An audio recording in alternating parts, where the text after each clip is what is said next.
Alexander Alec Graham Bell invented the telephone because of his love of his father, a linguist, and his student, a deaf woman named Mabel Hubbard. Wait, why wouldn't someone invent the telephone for a deaf woman who couldn't use it? I'll tell you in this surprising love story. Along the way, I'll talk about a crying baby robot, a useful mistranslation of German, vocal trips, vibrating reeds, a dead man's ear, and the Emperor of Portugal. Ready? Let's go. Electricity, electricity, electricity, electricity. Three events in Alec's childhood inspired him to invent the telephone, and they all have to do with his father, who was a famous linguist in Scotland. The first was when Alec was 15 years old. His father took him and his brother to see a local professor who had a speaking automaton machine. Bell and his brother, as the children of linguists, thought the speech was disappointingly crude, so Alec's father challenged him and his brother to build a better machine, which they did. Their machine ended up sounding like a baby in great distress shouting "Mama" pathetically. As they were teenagers, they promptly used it to prank their neighbors, so that according to Bell, several strangers came to the baby's aid, saying, "What's the matter with that baby?" According to Bell, the Crying Baby project started him along the path that led to the telephone. The next thing that led to his invention of the telephone is that 3 years after the Crying Baby, Alec Bell had an argument with his father about the nature of vowels, which inspired him to create his own linguistics theory. When Bell shared it with a local professor, he learned that a German scientist named Helmholtz had already proved it by making tuning forks vibrate with electricity and make vowel sounds. Because of a mistranslation, Bell thought that Helmholtz had actually transmitted vowel sounds, leaving Bell to think that he could transmit consonants and whole speech. Bell began studying electricity and attempted to recreate and improve Helmholtz's experiment. However, it turns out that's not all what Helmholtz had done, but as his book was in German, and Bell did not read German, he didn't know about his error until well after he invented the telephone. Meanwhile, Alec's father had created a way to write any sound called Bell's visual speech.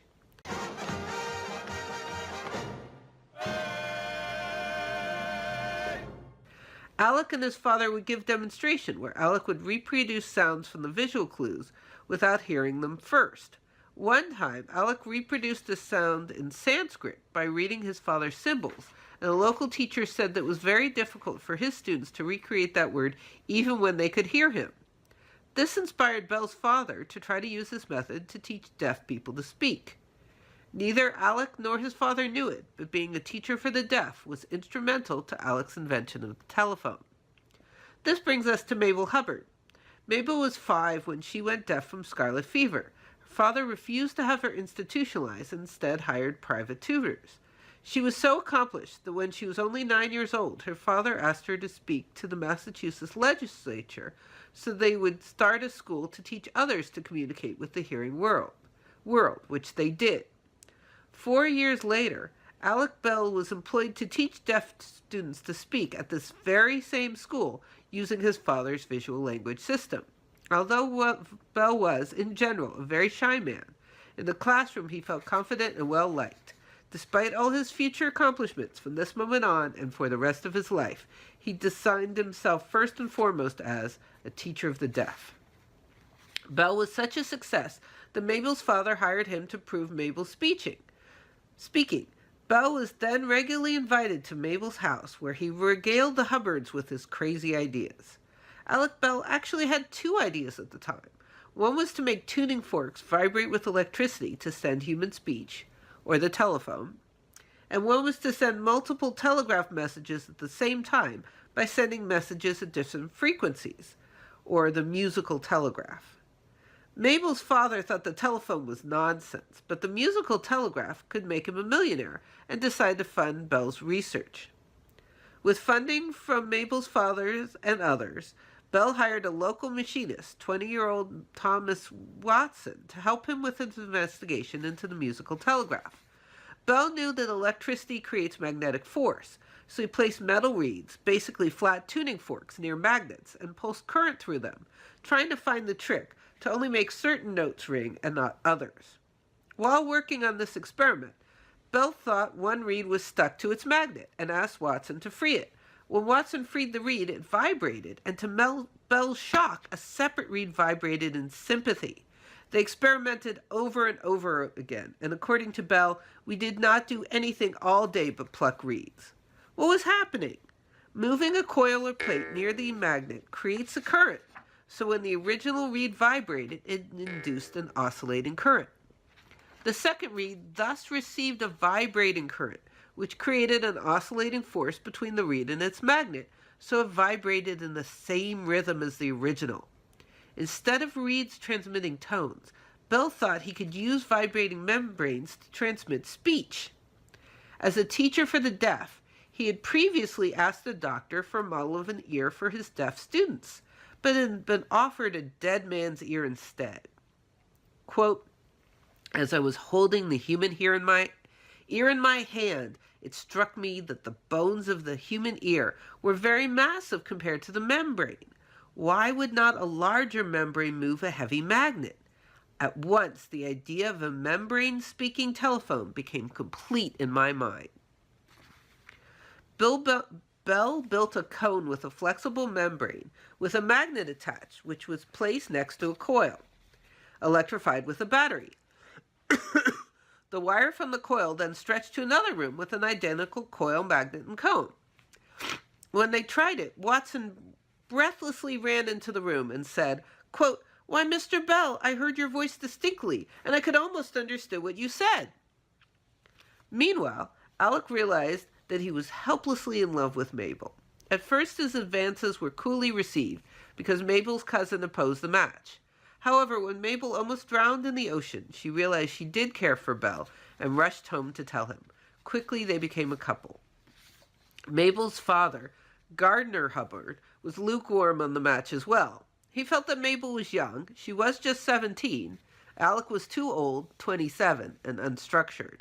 He tried to get Alec to give up on the telephone and his father's visual language system and just focus on his idea of a musical telegraph. Gardner attempted to strong-arm Alec into this by implying that if Alec refused, he would never earn his daughter's hand. Alec refused to give anything up. He wrote that if Mabel, quote, "Should Mabel love me as devoutly and truly as I love her, she will not to object to any work I may engage in, so long as it is honorable and profitable. If she does not love me well enough to accept me, whatever my profession or business, then I do not want her at all. I do not want a half-love." Mabel's father's plan backfired, as just 2 days later, on Mabel's 18th birthday, Mabel agreed to become engaged to Alec. Alec went back to working on his telephone system. Mabel's father decided that as long as Alec was dedicated to the telephone idea, he might as well patent it, and sued. Alec was reluctant, partially because they still hadn't managed to get decipherable speech through the machine yet. So on February 14th, 1876, Gardner Hubbard filed for a patent for Alec's design without telling him. Now Alec really needed a working system. In desperation, he tried using a liquid microphone that was designed by another person. On March 10th, 1876, Bell accidentally spilled acid on his pants and shouted, quote, "Mr. Watson, come here, I want to see you," and was astonished when Watson ran into the room and told Bell he heard him clearly. This was the first instance of using a telephone to transmit the human voice. Now that they could transmit understandable sounds, they quickly learned how to improve their speaker by replacing the membrane with a solid metal backing. With a better speaker, their original microphone worked, and after some tweaking, it worked decently at long distances. They're ready to show it off. In July, Mabel's father was in charge of the educational exhibit at the Centennial Exposition in Philadelphia and wanted Bell to demonstrate his device, but Bell did not want to go. He said he was busy with teaching, and was probably scared or worried that Mabel's father was up to his old tricks of derailing his teaching. Anyway, Mabel talked Bell into going to the train station with her and then basically cried till he acquiesced. Quote, "Who can bear to see a young girl weep? I just jumped on that train. I didn't have baggage or anything else, so growling like a bear, I went to Philadelphia." In Philadelphia, the judges went from exhibition to exhibition, and right when they were going to hit Bell's telephone, they decided to stop for the day. Luckily, in the crowd of judges was the emperor of Brazil named Dom Pedro, who had met Bell before and about his working teaching the deaf. Upon recognizing Bell, Dom Pedro decided that he wanted to see his demonstration, and the judges followed like a flock of sheep. My exhibit was saved. Of course, none of the judges had any idea what Bell's device could do. Don Pedro put his ear to a box and sat up excitedly, yelling, "It talks!"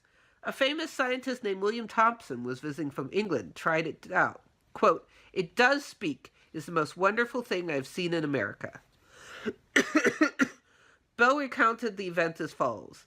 "I went to bed the night before an unknown man and awoke to find myself famous. I owed to Sir William Thompson, back of him to Dom Pedro, and back of him to the deaf mutes of Boston." After that success, Mabel suggested he start a series of telephone demonstrations to drum up support for the telephone. She also insisted that he should present it under the name of Alexander Graham Bell instead of A. Graham Bell, saying, "No A for me," which is why he's known by his full name even today. This was a romantic time for the couple. When they got together, they would stay out late, and Mabel wrote her mother a pleading note. Quote, "Mama dear, please don't scold us. We really couldn't help it. We were talking. We just had to stop under every lamppost so I could see what Alec had to say." In July of 1877, Bell and Hubbard founded the Bell Telephone Company, which is now AT&T, and Alec and Mabel got married 2 days later. Alec and Mabel were happily married until his death from diabetes in 1922. At his deathbed, she whispered, "Don't leave me," to which he signaled no, but fell into unconsciousness and died soon after. Mabel was devastated. Her daughter said that, quote, "You never forget for a moment that the heart of everything had gone out of life for her forever." Mabel died a year later. Bell's design for the speaker was used in telephones until the 1980s, although this system, called the carbon microphones, were used for the receiver. For the speaker. No receiver. Even today, many stereo speakers use basically the same idea. They have a cone connected to a coil of wire with a magnet nearby. When the vibrating current goes through the wire, the magnet creates a force on the wire and the cone, which causes the cone to vibrate in the same way as the electricity vibrates and creates music. In the 1860s and 70s, only select wealthy individuals had the money to use a telephone. What really changed things, though, what really started our electrical revolution was electric light and electrifying whole cities to provide that light. How Thomas Edison willed the light bulb empire into existence is next time on The Secret History of Electricity.